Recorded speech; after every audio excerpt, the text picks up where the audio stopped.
दर्शकबिन नमस्कार। केन्द्रबिन्दु एक्सप्रेसमा तपाईँ सम्पूर्णलाई स्वागत गर्न चाहन्छु। म छु सिमरन स्याङ बतामाङ। केन्द्रबिन्दु एक्सप्रेसमा हामी देश दुनियाँका दिनभरिका खबरहरू तपाईँ समक्ष प्रस्तुत गर्ने गर्छौँ। सुरु गरौँ आजको केन्द्रबिन्दु एक्सप्रेस।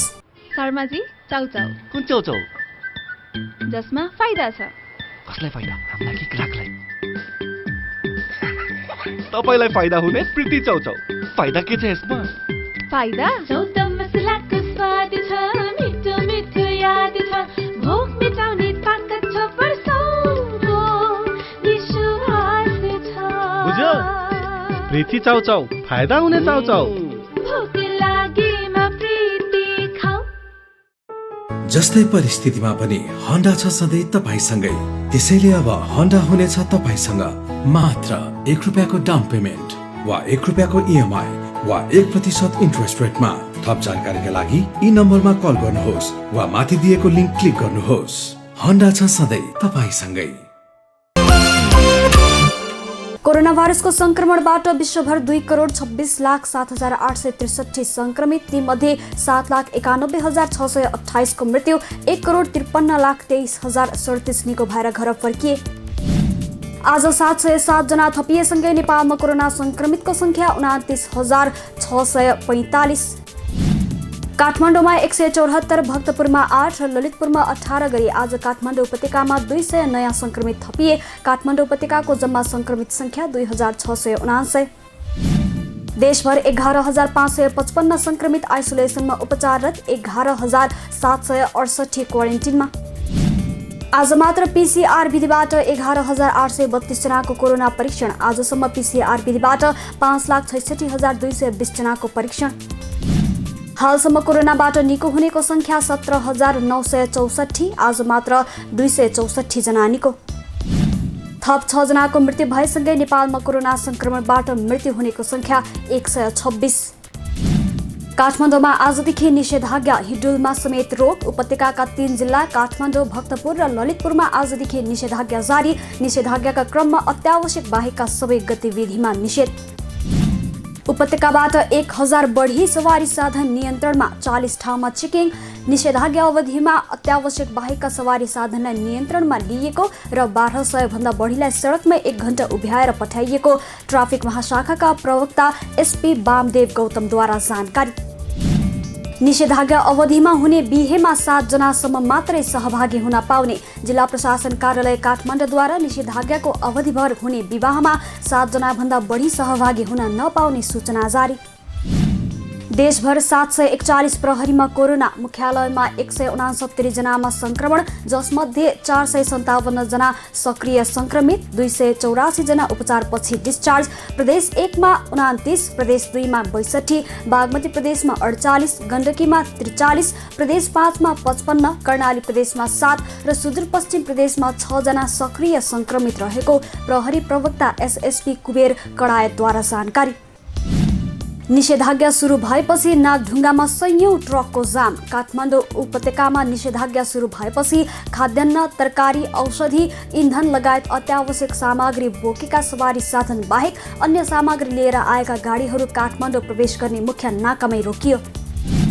बैतडीको लामाखेतमा जीव दुर्घटना, 11 जना घाइते। जिल्लाको पाटन नगरपालिका 6 स्थित लामाखेत भन्ने स्थानमा महेन्द्रनगरबाट दार्चुलातर्फ छुटेको हाइस हिजो साँझ दुर्घटना भएको जिल्ला प्रहरी कार्यालय बैतडीका प्रवक्ता तथा प्रहरी निरीक्षक किसान चन्दद्वारा जानकारी।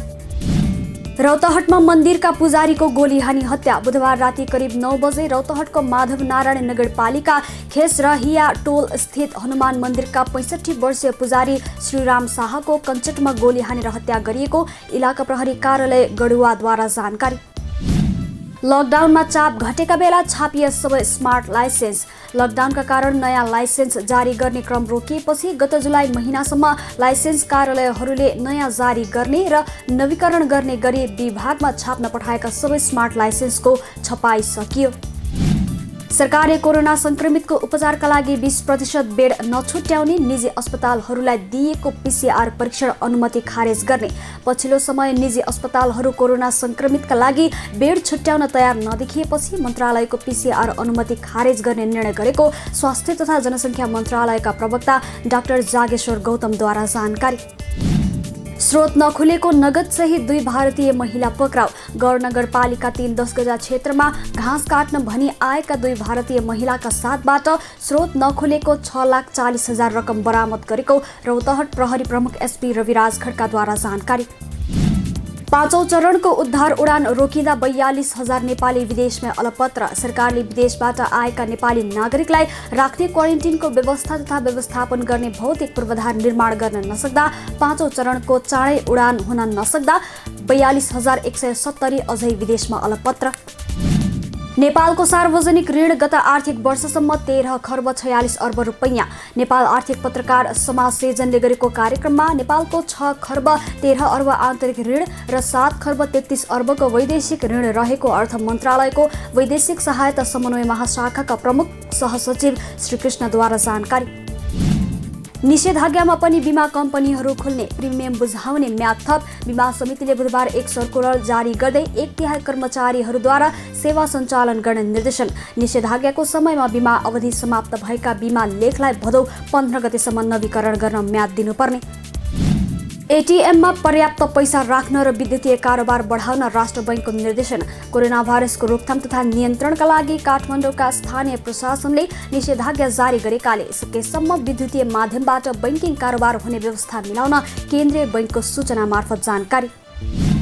सबै प्रहरीको कोरोना बीमा भदौ 12 गतेदेखि लागू। प्रहरी प्रधान कार्यालयद्वारा सबै कर्मचारीहरूको 1 लाख रुपैयाँसम्मको कोरोना बीमा राष्ट्रिय बीमा कम्पनीमा गराइएको जानकारी। मोबाइलको रिचार्ज अनलाइनबाटै गर्न टेलिकमको आग्रह। कोरोना महामारीका कारण देशका विभिन्न स्थानमा लकडाउन निषेधाज्ञा जारी गरिएको बेला सुरक्षाको हिसाबले पनि अनलाइन रिचार्ज बढी प्रभावकारी हुने हुँदा विभिन्न मोबाइल वालेट, ब्याङ्कको मोबाइल एप तथा डेबिट क्रेडिट कार्डको प्रयोग गरी नेपाल टेलिकमको वेबसाइटबाटै पनि अनलाइन रिचार्ज गर्न आग्रह। ललितपुरमा ऊर्जा बचत अभियान सुरु। दक्षिण ललितपुर भेगका जनतालाई ध्यानमा राखी दक्षिण ललितपुर ग्रामीण विद्युत सहकारी संस्था लिमिटेडले आफ्ना उपभोक्ता र शेयर सदस्यका लागि ऊर्जा बचत अभियान सुरु गरेको संस्थाका अध्यक्ष गोविन्द बजगाईद्वारा जानकारी। बिहिबार सुनको भाव घट्यो। आज छापावाला सुनको प्रति तोला 98,800 रुपैयाँ र चाँदी प्रति तोला 1,360 रुपैयाँ कायम भएको सुनचाँदी व्यवसाय महासंघद्वारा जानकारी। नेपाल राष्ट्र बैंकद्वारा क्रिस्टल फाइनान्सको इजाजत पत्र खारेज। राष्ट्र बैंकले 2058 साल फागुन 8 गते इजाजत पत्र दिएको उक्त संस्थालाई बैंक तथा वित्तीय संस्था सम्बन्धी ऐन 2073 दफा 80 अनुसार सूचना जारी गर्दै इजाजत पत्र खारेज गरेको जानकारी। काठमाडौँको माछा पोखरीबाट 2 थान पिस्तोल सहित 2 जना पक्राउ। महानगरीय अपराध महाशाखाले नुवाकोट शिखर बेसी 6 घर भएका 27 वर्षीय केश पण्डित र नुवाकोट लिपु गाउँपालिका 1 घर भएका 28 वर्षीय अमिर तामाङबाट मेड इन US लेखिएको 2 थान पिस्तोल, म्यागजिन र 10 राउन्ड गोली बरामद गरेको महाशाखाका प्रहरी वरिष्ठ परीक्षक दीपक थापाद्वारा जानकारी। 2 सन्तान जन्माउनेलाई पुरस्कार। तनहुँको रम्भा गाउँपालिकाले 1 वा 2 सन्तान जन्माई परिवार नियोजन गर्नेलाई पुरस्कार प्रदान गर्ने, समाजमा जन्मदर न्यूनीकरण गर्ने उद्देश्यले सम्मान तथा पुरस्कारको व्यवस्था गरिएको गाउँपालिका अध्यक्ष विष्णु भण्डारीद्वारा जानकारी। होम आइसोलेसनमा बसेका संक्रमितलाई प्रतिदिन 350 रुपैयाँ दिइने। टोखा नगरपालिकाको बुधबार बसेको 60औं नगर कार्यपालिकाको बैठकले कोरोना पोजिटिभ भई होम आइसोलेसनमा बस्न चाहने संक्रमितलाई सन्तुलित भोजनका लागि प्रति व्यक्ति प्रतिदिन रु 350 उपलब्ध गराउने निर्णय। पोर्चुगलका 71 वर्षीय राष्ट्रपतिले समुद्रमा हाम फालेर 2 महिलालाई बचाए। हृदयरोगी रहेका पोर्चुगलका राष्ट्रपति मार्सेलो रेबेलो देले शनिबार डुङ्गाबाट डुब्न लागेका 2 महिलाको ज्यान बचाएपछि सर्वत्र प्रशंसा। डढेलो नियन्त्रणमा खटिएको हेलिकप्टर क्यालिफोर्नियामा दुर्घटना हुँदा पाइलटको मृत्यु। अमेरिकाको क्यालिफोर्नियामा पानी खसालेर आगो नियन्त्रणको प्रयासमा रहेको हेलिकप्टर दुर्घटना हुँदा विमानमा रहेका एकमात्र पाइलटको मृत्यु भएको अमेरिकी सञ्चार माध्यमहरूमा उल्लेख। नयाँ मतदानको माग गर्दै बेलारुस अधिकारीमाथि प्रतिबन्धको घोषणा। 27 राज्य प्रमुखहरूका नेताहरूले राष्ट्रपति एलेक्जेन्डर सुकासेनको पुनः विजय भएपछि मतदानको सहमति आवश्यकता भएको उल्लेख। मालीमा सैनिकहरूले नागरिक सरकार गठन गर्ने। मालीका राष्ट्रपति इब्राहिम बुबाकर केटलाई विद्रोही सैनिकहरूले कब्जामा लिएपछि राष्ट्रपति इब्राहिम बुबाकर केटले राजीनामा दिएसँगै नागरिक सरकार गठन गर्ने र नयाँ चुनाव गराउने। मोर्गनको कप्तानीमा टी20 खेल्ने इङ्ल्यान्ड टोलीको घोषणा। इयोन मोर्गनको कप्तानीमा इङ्ल्यान्ड क्रिकेट बोर्डद्वारा पाकिस्तान विरुद्ध टी20 सिरिजका लागि बोर्डमा 14 सदस्यीय टोलीको घोषणा। आजको लागि केन्द्रबिन्दु एक्सप्रेस यति नै। भोलि पुनः उपस्थित हुने नै छौँ। हेर्दै गर्नुहोला केन्द्रबिन्दु न्युज।